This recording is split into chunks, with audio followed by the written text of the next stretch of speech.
1182페이지. 아까 얘기에서는 중간에 얘기에서는 양기로서 거기서부터 읽을 차례야.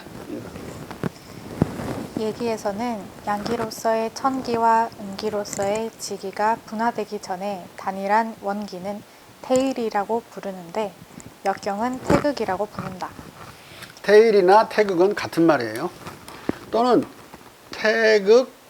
태일을 대일이라고 읽기도 해요. 옛날엔 큰 대자를 태로 읽었어요. 오늘날은 대로 읽지만. 자. 그래서 그 태일에 대자가 오늘날 큰 대자하고 점이 없죠. 틀린 게 아니야. 옛날 발음으로 쓴 거라고. 자. 지기는 물질적 힘, 인력, 전력, 자력, 화력, 역학적 힘, 근력을 이루는 물질적 기, 즉 물기다. 물기 중 육체적 근력은 심기와 바로 연결되어 있다. 반면 천기는 인간과 동물의 영혼, 정신을 이룬다. 영혼을 이루는 이 천기가 바로 심기를 만든다. 나아가 심기는 동식물의 생기, 활력, 생명력, 성장력 등으로부터 제천성상의 심상을 작동시키는 감성의 힘, 감수성과 욕망을 거쳐 이를 가공하는 사유의 힘, 사고력, 정신력과 의지의 힘, 의지력에 이르기까지 일체의 정신력을 포괄한다. 따라서 모든 심기는 비물질적이지만 거의 언제나 우리 영혼의 감정에 의해 표출되고 감성적 내감에 의해 직접적으로 느껴진다. 심기 중 활력, 생명력 등은 물기와 바로 연결되어 있다. 공자의 어록을 모은 얘기의 이 기로는 맹자의 호연지기 개념의 근저에 놓인 사고체계이기도 하다. 그러나 피에르 벨은 역사 비판 사전의 점성술사 루게리 항목에서 태국인들과 인디언들은 기의 존재를 믿는 무신론자들인 반면 중국 유생들은 이런 기의 존재를 영혼의 불멸성과 함께 부정한다고 잘못 말한다. 그러니까 이 사람이 부정한다고 본 사람들은 실은 성리학자들에 국한되는 건데 모든 유생이 그런 걸로 말하고 있기 때문에 잘못 말하는 거예요. 네? 그것도 성리학자들 중에서도 이기 이론론자나 그런 게 아니라 주리론자,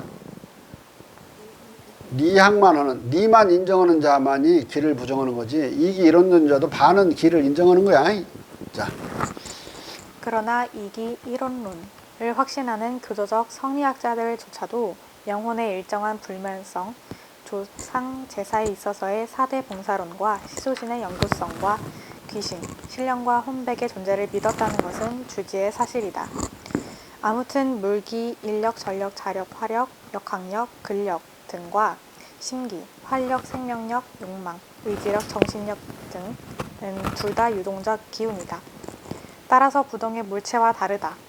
유동하는 물기가 정갈하게 정제되어 물형으로 연결되면 물질 또는 물체가 된다. 부동의 물체는 일시적으로 연결된 물기다. 따라서 물체는 불에 타거나 핵분열함으로써 다시 물기, 에너지로 변할 수 있다. 19세기 초 조선의 최한기는 유동적 기와 연결된 부동의 물체를 운화의 기와 형질의 기로 분화시켰으나 제대로 인식하지 못하고 있다. 기는 형질의 기가 있고 운화의 기가 있다. 땅, 해, 달, 만물과 몸체와 껍질은 형질의 기이고 비, 볕, 바람, 구름, 한서와 조습은 운화의 기다. 형질의 기는 운화의 기로 말미암아 모음을 이룬 것으로서 큰 것은 장구하고 작은 것은 흩어지니 운화하는 기의 자연이 아님이 없다. 형질의 기는 사람이 쉽게 보는데 운화의 기는 사람이 쉽게 보지 못한다. 그러므로 고인은 유형 무형으로 형질의 기와 운화의 기를 구분했다. 그러나 기실 운화의 기는 형질이 가장 큰 것으로서 우주안을 채워 막고 피부와 골수에 침투해 들어가고 몰고 쌓고 풀무질하고 피리를 불어대면 그 견고함이 비할 데 없고 맹렬을 상박시키면 괴음과 불꽃을 발하게 해 이내 유형을 명증한다.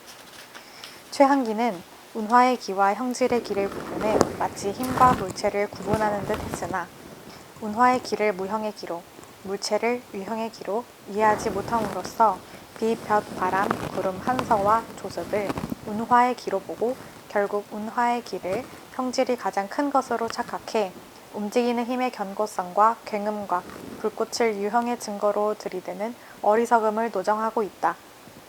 비, 볕, 바람, 구름, 한서와 조습 중 한서는 운화의 기, 유동하는 열기로서의 화력이 부족 현상이지만 비, 볕, 바람, 구름, 조습은 다 물체의 물형들, 물 광자, 공기 입자, 물 분자이다. 작으니까 그냥 비물질이라고 생각한 거야.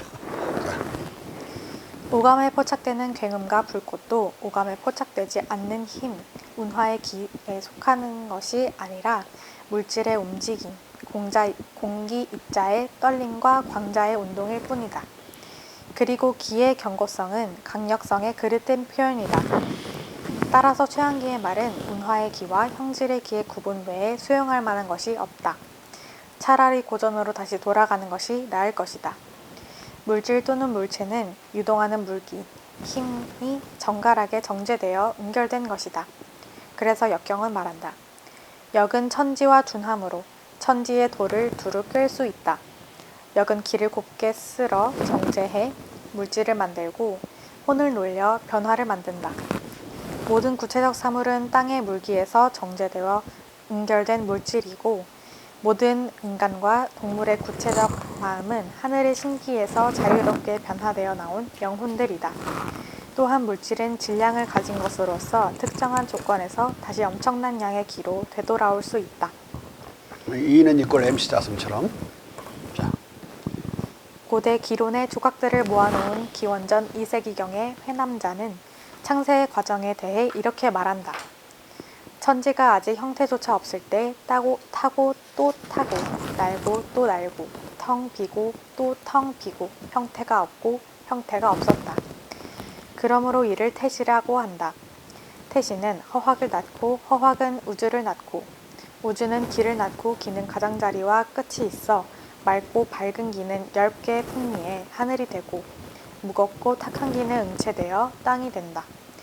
맑고 묘한 기운의 모임은 전적으로 쉽고 무겁고 탁한 기운의 응결은 아주 어렵다. 그러므로 하늘이 먼저 생기고 땅은 뒤에 정해졌다. 하늘과 땅이 곱게 쓸기를 되풀이함에 음양이 되었고 음양이 오로지 곱게 쓸기에 전일함에 사시가 되었다. 사시가 전기를 분산시킴에 만물이 되었다. 양을 쌓은 열기가 불을 낳고 이 화기를 곱게 쓰른 것은 해가 되었다. 음을 쌓은 한기는 물이 되었고 수기를 곱게 쓰른 것은 달이 되었다. 해와 달의 음기를 곱게 쓰른 것은 별이 된다. 하늘은 일월 성신을 받아들였고 땅은 물과 장마와 먼지와 티끌을 받아들였다. 천도는 원이고 지도는 방이다. 방은 어둠을 주관하고 원은 밝음을 주관한다. 밝음은 길을 토해내는 것이다. 그러므로 불은 외경이다. 어둠은 길을 머금는 것이다. 그러므로 물은 내경이다. 기를 토해내는 자는 베풀고 기를 머금는 자는 화하게 한다. 그러므로 양은 베풀고 음은 화하게 하는 것이다. 하늘과 땅이 기를 치우침에 노하는 것은 바람이 되고 하늘과 땅이 기를 합침에 화하는 자는 비가 된다. 음양이 상박해 감응하면 우레가 되고 격하면 번개가 된다. 뒤섞이면 안개가 된다. 날아서 흩어지면 이슬이 되고 음기가 승하면 응결되어 서리와 눈이 된다. 털럭과 날개가 있는 것은 날아다니는 종류다. 그러므로 양기에 속한다. 껍데기와 비늘이 있는 것은 칩거하거나 엎드려 있는 종류다. 그러므로 음기에 속한다. 계통이 다른 이 저글을 긁어 모아 놓은 통에 앞뒤가 상충되고 혼잡스러운 책인 회남자는 또한 음양 분화 이전에 만물을 낳는 두 심이 있었던 것으로 말하기도 합니다. 그러니까 뭘 이게 정통으로 볼 것이냐 따지면 뭐 근거가 또는 기준이 없는 건데 이게 회남자는 내가 지금 여기서 인용한 이유는 뭔가 올라와서가 아니라 막 그 떠돌아다니는 걸 모아놨으니까 한번 보여주려고 인용하고 있는 거야. 여기도 신이 나온다잖아, 신이. 옛날 아직 천지가 있지 않을 때 유일한 상은 무형이며 고요하고 고요하며 어둡고 어두우며 광대하고 불분명하고 막연하고 우울하고 혼몽하게 넓게 텅 비어 있어 들어가는 문을 아무도 알지 못했다. 그런데 이것이 두 신을 얻어 뒤섞여 천지를 낳고 경영했다. 깊어서 아무도 그 종국을 알 수 없고 광막해 아무도 그칠 곳을 알 수 없었다. 이것으로부터 따로 음양을 만들고 분리해 팔극을 만들고 강유가 서로를 이루어 만물이 물형을 지었다.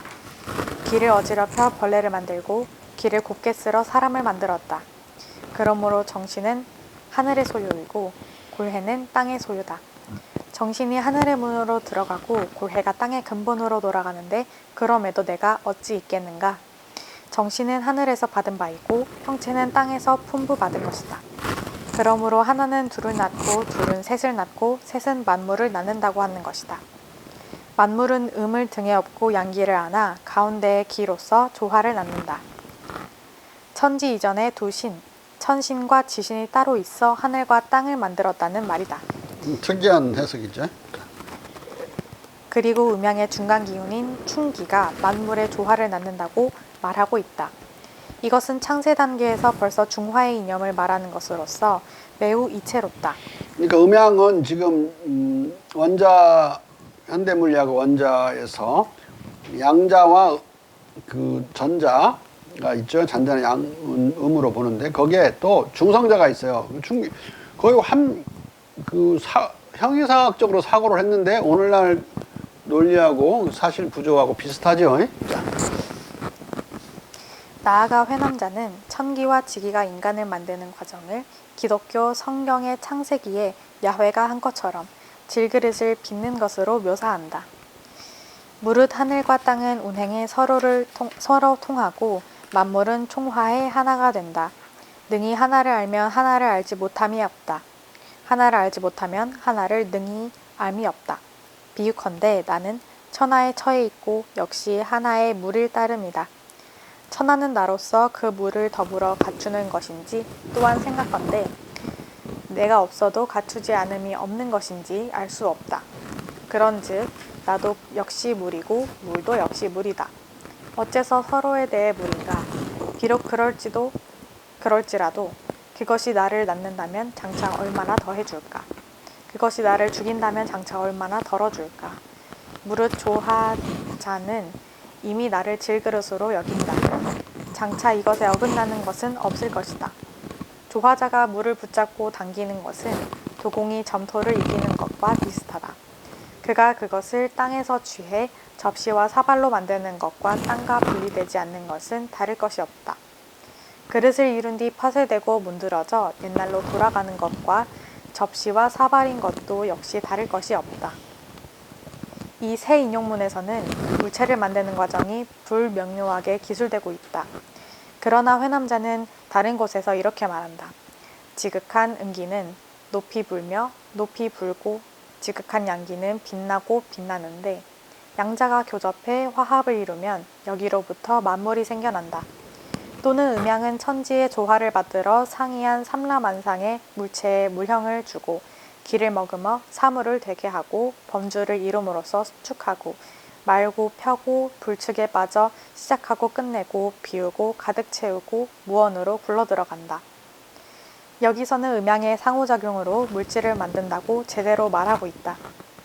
천지와 음양의 상호작용을 통해 만물을 낳고 변화시키는 과정은 당연히 사람의 기와도 관련된 것이다. 천지의 화합과 음양의 만물 도화는 둘 다 사람의 기를 다스리는 것이다. 그리하여 상제는 태일을 체화하고 황제는 음양을 본뜨고 패자는 사실을 기준으로 삼고 임금은 육유를 쓴다. 그러므로 태일을 체현한 자는 천지의 뜻에 밟고 도덕의 윤리에 박통하고 그 총명은 1월보다 빛나며 정신은 만물에 통하고 동정은 음양과 조화롭고 희로애락은 사시에 화합되고 덕성과 은택은 방회에도 베풀고 명성은 후세에 전해진다. 음양을 본뜬 자는 그 덕성이 천지와 더불어 찬참하고 찬참은 찬조하고 참여한다. 아까 말했죠. 그 밝음은 일월과 나란하고 정신은 귀신과 더불어 총명하고 원, 하늘을 머리에 이고 방, 땅을 밟고 겉을 포옹하고 줄을 품고 안으로 능히 몸을 다스리고 밖으로 능히 사람을 얻고 호령을 발하고 명령을 베풀면 천하는 바람을 좇지 않는 자가 없다. 라루베르의 기론 설명에는 이런 창세와 물질 창조의 과정이 빠져 있고 기들 간의 가문 관계도 빠져 있다. 하지만 이후 다양한 통로로 중국의 기론은 서양에 전해진다. 특히 중국의 기철학적 가문론 중에서 자석의 자기론은 상술의 뜻이 길버트와 케플러에게 전해져 근대적 자기이론과 우주자기론으로 발전했고, 아이작 뉴턴은 이들의 이 우주자기론을 더욱 발전시켜 1687년 우주의 천체들이 이격 상태에서 고유한 인력에 의해 상호작용하고 운동하는 법칙, 즉 만유인력의 법칙의 이론을 완성했다. 지난번에 한번 얘기했듯이 뉴턴의 만유인력의 법칙은 동양에 기론이 없었으면 불가능했다. 그 기 중에서 서로가 서로를 당기는 기가 자기죠. 음양자기. 자기력으로 되어 있다고 생각했어요. 그 자기력으로 하늘에 별들이 붙어 있다고 생각했고, 천체론이 극동의 천체론은 그걸 자기력을 인력으로 대체했을 뿐이야. 만유인력 이론은. 자.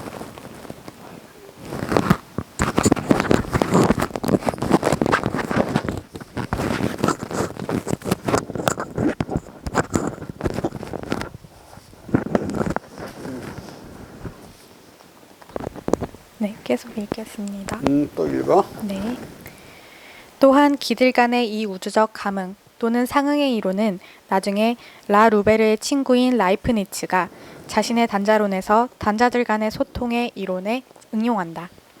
기들 간의 감응의 이론은 최초의 사례가 역경에 보이는데 기원전 3세기에 나온 여시춘추에서 처음 분명하게 일반화된 형태로 선보인다. 그리고 한 세기 뒤에 나온 회남자, 남명훈에서 집중적으로 거론된다. 공자가 지었다고 전해지는 역경과 함괴 단전에서 공자는 이렇게 말한다. 단전 가라사대, 함은 감이다 라고 한다. 유가 위에 있고 강이 아래에 있으니 두 기가 감흥해 서로와 어울린다. 그쳐서 기뻐하며 남자가 여자 아래에 있도다. 이런 까닭에 형통하다. 바르면 이롭다는 것은 여자를 취하는 것이 길하다는 말이다. 천지가 감응하면 만물이 화생한다. 성인이 인심에 감응하면 천하가 화평하다. 성인이 감응하는 것을 보면 천지 만물의 뜻을 볼 수 있도다. 그러면서 공자는 역의 본질적 특징을 생각이나 행위가 아니라 감응, 느낌으로 규정한다.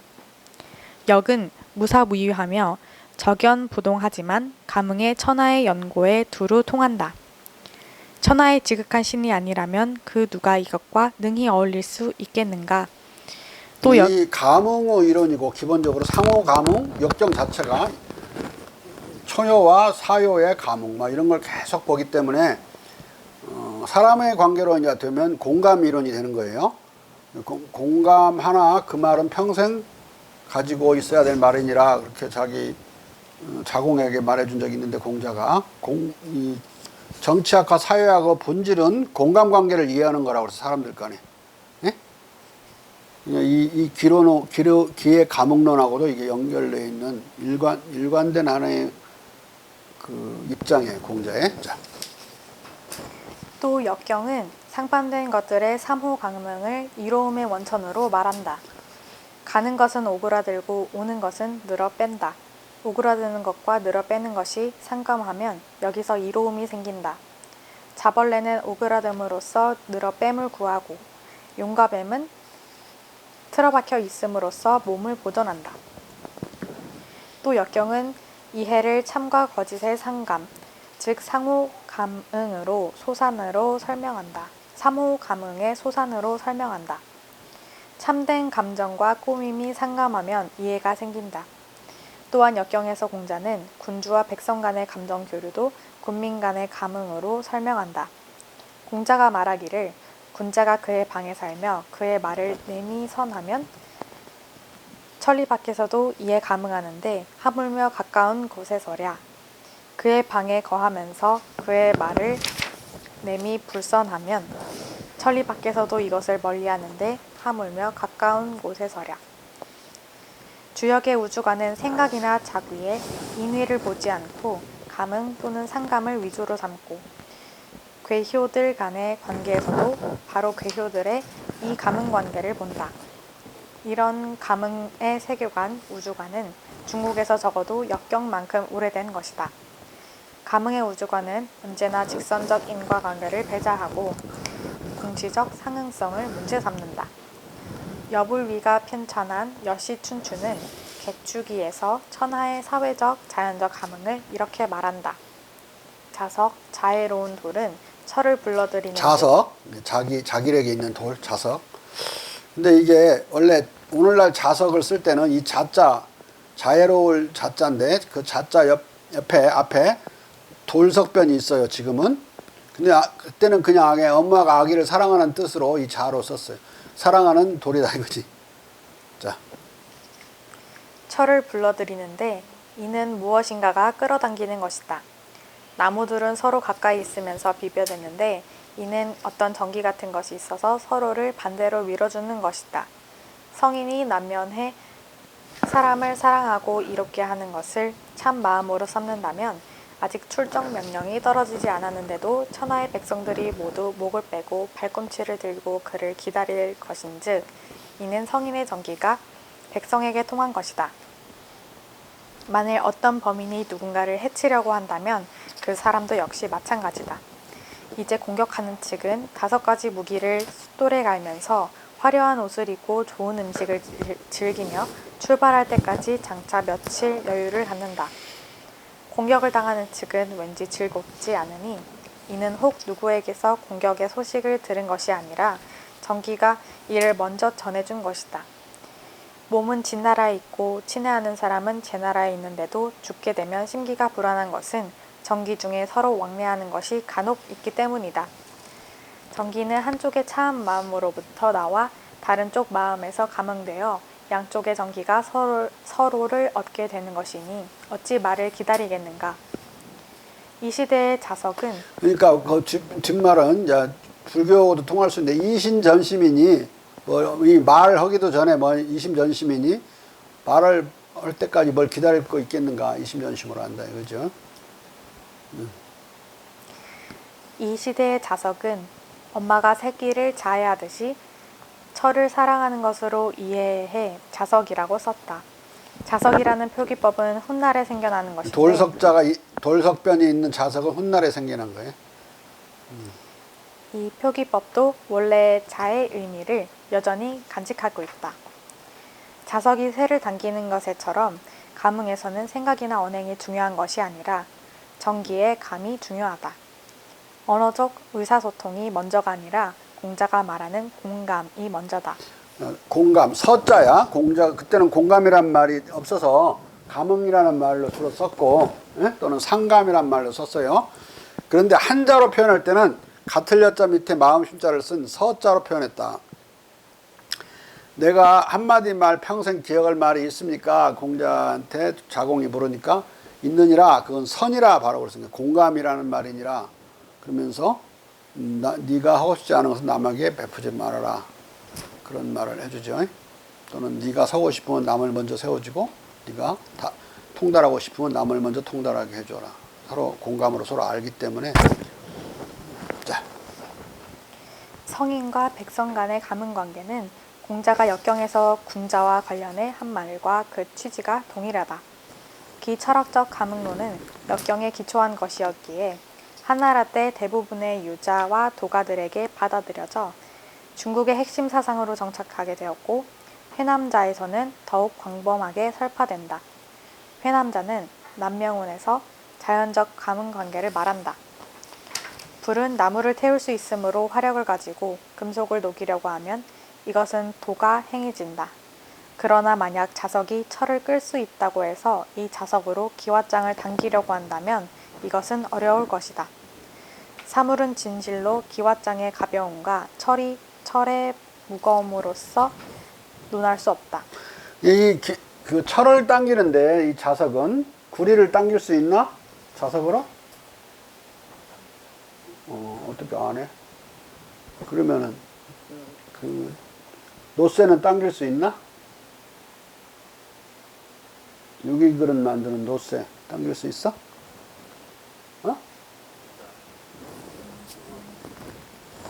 못 당기는 거 맞아. 그래서 이 자석을 이용해서 철들이 이렇게 고물상에 철들이 있을 때 자석을 이용해서 철만 골라내고 이 구리하고 노쇠만 남기게 만들 때도 이걸 자석을 이용해서 써요. 자, 부수가 해에서 불을 취하고 자석이 철을 당기고 개가 오치를 해치고 해바라기가 해를 향하는 것은 비록 명지가 있어도 그런 식으로 논할 수 없는 것은 마찬가지다. 그러므로 이목의 관찰은 물리를 분석하기에 부족하고 심의의 논의는 시비를 확정하기에 부족하다. 그러므로 지혜로서 정치를 하는 자는 나라를 유지하기 어렵고 오로지 태화에 통하고 자연의 감흥을 지키는 자만이 나라를 보유할 수 있게 된다. 이 글은 인간의 한정된 이목으로 관측하고 하찮은 머리로 분석해 어떤 이치를 알았다고 기정해 자연의 감은 관계를 무시하고 지혜로 세상을 다스리려는 위정자의 패착의 필연성을 다루고 있다. 자연의 감은 관계는 인간의 지혜의 관점에서 본다면 참으로 신비로운 것으로서 해명의 대상이 아니라 존중해야 할 현상인 것이다. 나아가 회남자는 동류 안에서의 정해진 자연적 감은 관계에 관해서도 상론한다. 물류의 상응은 현묘하고 심오하다. 그것은 지식으로 논할 수 없고 논변으로 해명할 수 없다. 그러므로 동풍이 불면 술이 넘치고 노예가 시를 지으면 상음의 금현이 끊어진다. 무엇인가가 그것을 감동시키는 것이다. 그림이 회색을 따르면 달무리가 찌러지고 고래가 죽으면 해성이 나온다. 무엇인가가 동하게 하는 것이다. 그러므로 성인이 보위에 있으면 돌을 품고도 말하지 않아도 은택이 만민에 미치고 군신이 마음을 괴리시키면 등지고 어긋나는 것이 하늘에 나타난다. 이것은 신기가 상응하는 징조다. 그러므로 산 구름과 풀 덤불, 물가의 구름과 물고기 비늘, 가문 구름과 연기 나는 인가, 물기 먹은 구름과 파도 치는 물, 각기 그 유형을 상징하는 이것들은 감응하는 것이다. 이런 감응 관계는 하늘과 사람 간에도 사람이 지성을 다한다면 마찬가지로 나타난다. 옛적의 사광이 백설곡의 음률을 연주하니 신물이 그를 위해 하강하고 풍우가 폭주하고 현공이 병이 나고 진나라가 가물에 불탔다. 서녀가 하늘에 부르짖자 천둥벼락이 내리치고 경공에 대가 떨어져 지체가 상하고 부러졌으며 바닷물이 크게 밀고 들어왔다.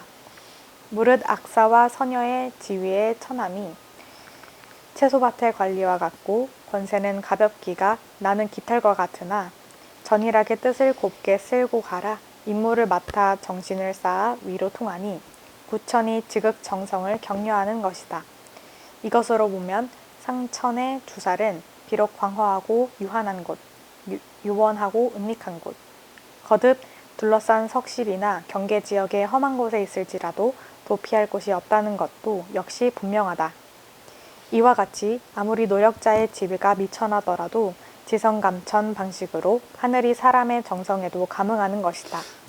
여기까지 계속 신비설적인 이야기를 하고 있는데 여기서 핵심은 모든 만물이 서로 감응한다는 걸 강조하려고 이렇게까지 신비설적으로 묘사를 하고 있다고 이해하면 되겠어요. 자.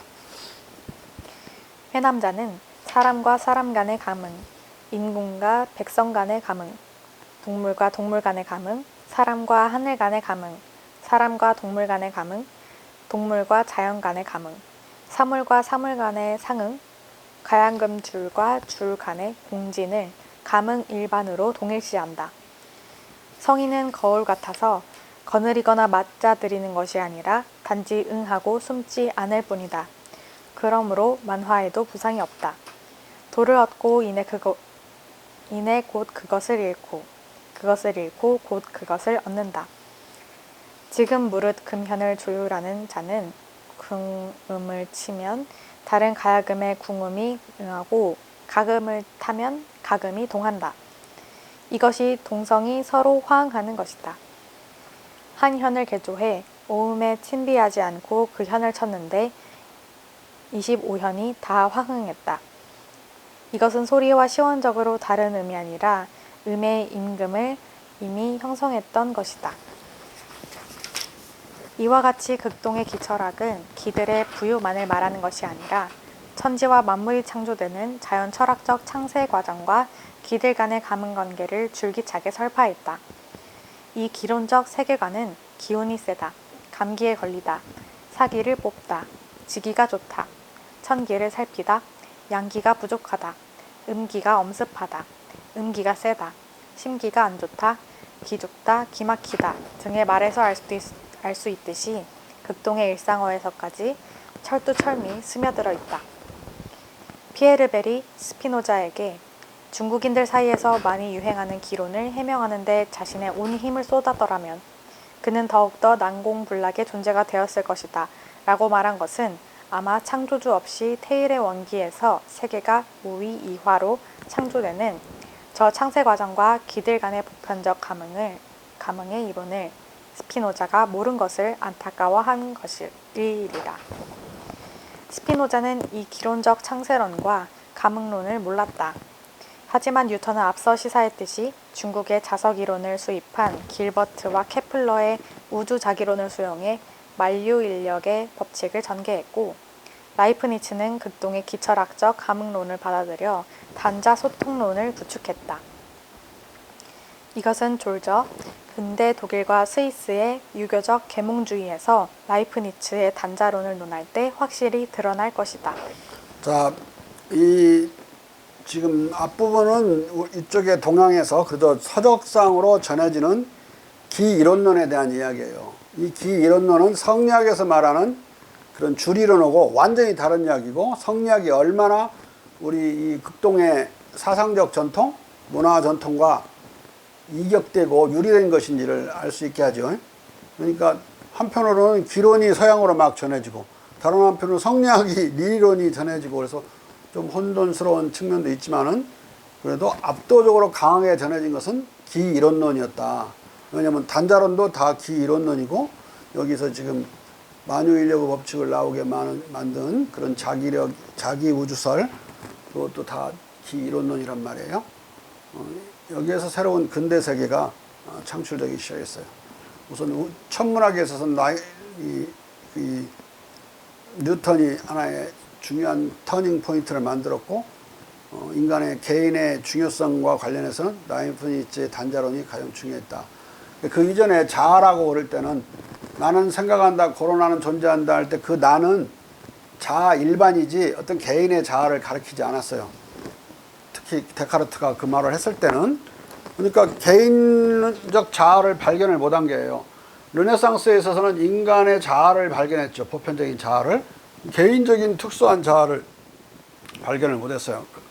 근데 이전에는 그걸 발견하게 만들어준 최초 이론은 단자론이다. 모든 개개인이 창문이 없는, 더 이상 뚫고 들어갈 수도 없는 마지막 실체로서, 실체적인 포인트로서 자아가 존재한다는 거. 그래서 누가 누구를 대신해 줄 수도 없고 네가 내 대신 살아줄 수 없듯이 그런 독특한 하나의 소우주가 존재한다는 걸, 소우주로서의 개인적인 자아를 처음으로 깊이 생각하게 만들었으니까 데카르트의 그런 일반적 추상적 자아와는 다른 구체적이고 개인적인 자아의 발견이 근대로 넘어가는 분수령을 만들어줬다, 이렇게 볼 수가 있어요.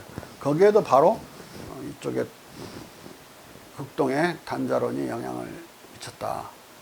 그러니까 우리 철학, 극동의 공자 철학의 출발점을 보면 그렇게 뭐 집이나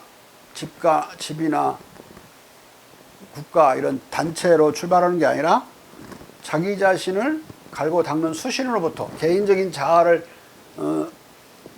그런 다이아몬드 같은 개인적인 단단한 자아를 만드는 것부터 출발하죠. 수신 제가 하니까 그 다음에 집을 다스릴 수 있는 것이고, 제가 다음에 치국을 하고 평천을 하는 거니까. 그 관념은 지금도 우리들의 생활 문화 속에 아주 확고하게 뿌리 박혀 있어서, 가령 뭐 누가 정치권에 출사해서 출마한다고 그러면 제대로 처자식이나 건사하는지 먼저 보잖아요. 그런지도 못하면서 출마하고 막 그러면 완전히 정치 남봉꾼이나 정도 보고 절대로 공천 안 줘요. 그런 사람들. 스스로 일가를 이루고 있었어야 되고 그만큼 갈고 닦아진 사람만이 그럴 수 있고 그것도 구잡스럽게 무슨 아무 짓이나 해서 돈 번 사람들은 논외고 또 뭐 자기 실력만 있어갖고 변호사 나부랭이들이 그 국회의원하고 그런 것도 아니에요. 변호사는 정치권에 가면 막 쎄거 쎄서 발에 걸치는 게 변호사야. 그 중에서 이제 인간다운 사람들이 공천을 받고 국회의원이 되고 그러는 건데 공천하면 거의 당선으로 여야 간에는 되기 때문에 공천 과정이 더 어떻게 보면 선거 과정보다 더 중요할 수도 있어요. 여당의 경우에는. 근데 그런 경우에는 도덕적인 기준이 일반 사람들에게 적용되는 것보다 훨씬 더 샤프하다. 그러니까 다른 사람들 음주운전해서 서너 번씩 걸리고 그래도 괜찮잖아. 상관없는데 국회의원 공천 못 받아요. 한 번만 걸려도.